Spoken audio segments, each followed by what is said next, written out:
રાધે કૃષ્ણ રાધે કૃષ્ણ રાધે કૃષ્ણ રાધે રાધે કૃષ્ણ રાધે કૃષ્ણ રાધે કૃષ્ણ.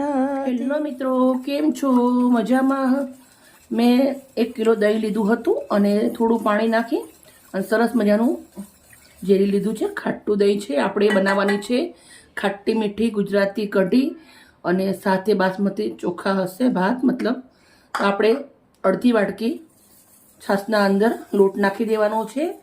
આપણે કઢી બનાવવાની છે પણ એકદમ બહુ જ મસ્ત મજાની. તો આપણે લોટને આવી રીતના દહીંવાળી છાશના અંદર મસ્ત આવી રીતના ઓગાળી દેવાનો છે. લોટને આપણે સરસ મજાનો લોટ ઓગળી રેડી થઈ ગયો છે. મોટું તપેલું લીધું છે. 1 ચમચો સિંગ તેલ નાખું છું. તેલને ગરમ થવા દેશું. તેલ ગરમ થઈ ગયું છે. 1 ચમચી રાઈ નાખું છું. 1 ચમચી મેથી નાખું છું, ટેસ્ટ બહુ સરસ આવે. 1 ચમચી જીરું, 5 નંગ લવિંગ, 2 બાદિયા, 5 નંગ લાલ મરચાં, 1 ચમચી આદુ અને 1 ચમચી લસણ વાટેલા, 2 ચમચી લીલા મરચાં વાટેલા, 1 ચમચી લીમડીના પાન. લસણ મરચાં સરસ સાંતળી લેવાના છે. એકદમ સુપર બનાવવા માટે દેશી માખણ, તમે અમૂલનું પણ લઈ શકો છો. સરસ સંતળાઈ ગયું છે મરચાં અને આદુ અને લસણ.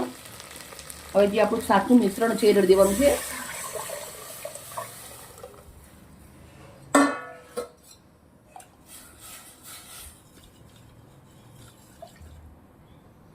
હવે આપણે અંદર થોડું પાણી નાખી દઈશું.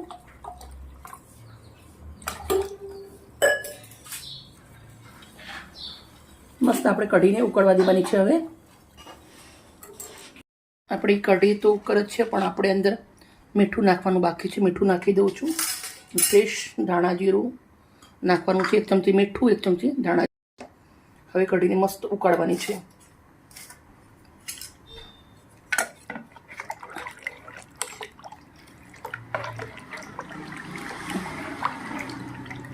દસથી 15 મિનિટ કઢી ઉકળવા દેશું આપણે. મિત્રો, આપણી કઢી બહુ સરસ મજાની ધીમે ધીમે ઉકળી રહી છે ને આની સુગંધ એટલી મસ્ત આવે છે, જોરદાર. મારા પાડોશી છે એ કે અમને આપજો, અમને આપજો. તો બધું જો મેં કઢી ઘણી બધી બનાવી છે મારા માટે, મારા પાડોશી માટે, બધા જ માટે બનાવી છે. મિત્રો, આ કઢી તમે બનાવીને 2 થી 3 ટાઈમ સુધી ખાઈ શકો છો. એટલે થોડી વધારે જ બનાવી દેવાની, કેમ કે ખાવાની મજા પડી જાય આપણને. મસ્ત આપણે ઉકળવા દેશું આને. એકદમ સરસ મજાની લચ્છી જેવી કઢી છે. અને હવે આપણે ગોળ નાખી દઈશું. ખાટી મીઠી કઢી, બાસમતી ભાત, ગરમીનો સ્પેશિયલ ખોરાક છે, બહુ જ મસ્ત લાગશે. કઢી આપણી 10 મિનિટથી આવી રીતે મેં સરસ મજાની ઉકાળી અને રેડી કરી દીધી છે. તો હવે આપણે કઢીના અંદર નાખવાનો છે ગોળ. તો આપણે એવી રીતના 2 ટુકડા ગોળ નાખું છું.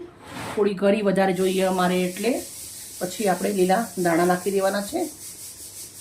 સરસ મજાની કઢીને હવે થોડી વાર ગળે ત્યાર સુધી ઉકાળી લેવાની છે. દહીં ખાટું હતું અને ગોળ નાખ્યું છે એટલે ખાટી મીઠી કઢી અને જોડે સરસ મજાના ભાત હશે બાસમતી. તો ખાવાની તો ભાઈ મજા પડી જશે. મિત્રો, આપણી કઢી સરસ મજાની ઉકળી અને રેડી થઈ ગઈ છે. હવે ગેસને બંધ કરી દઉં છું અને ભાતના જોડે આપણે સર્વ કરું છું. એકદમ મેજિક મસાલા, ઘરના મસાલા બની અને રેડી થઈ ગયું છે. મસ્ત મજાના આપણે બાસમતી ભાત બનાવ્યા છે એ આવી રીતે ઓસાડીને રેડી કરી દીધેલા છે. ભાતના અંદર 1 ચમચી દેશી ઘી, થોડા એવા ધાણાના પાન. હવે આપણે કઢી બનાવી છે ખાટી મીઠી, એ બાઉલના અંદર નીકાળી દઈશું. ગરમીનું એકદમ સિમ્પલ અને ટેસ્ટી જમવાનું બનાવ્યું છે. વિડીયો સારી લાગે તો પ્લીઝ એક લાઈક કરજો. મારા ભાણિયાને તો બહુ જ ભાવે. કેવી લાગે બેટા તમને? સરસ. સરસ લાગે ને?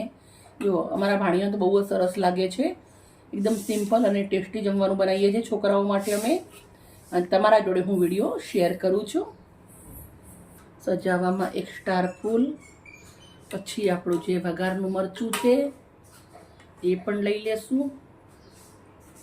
થોડાક એવા કોથમીરના પાંદડા નાખી દેશું. હવે આપણે એક ચમચી મૂકી દઈશું. મિત્રો મેં સરસ મજાનું ડીશ સજાવી અને રેડી કરી દીધી છે. ઓકે બાય, કાલે મળી નવી રેસીપી સાથે.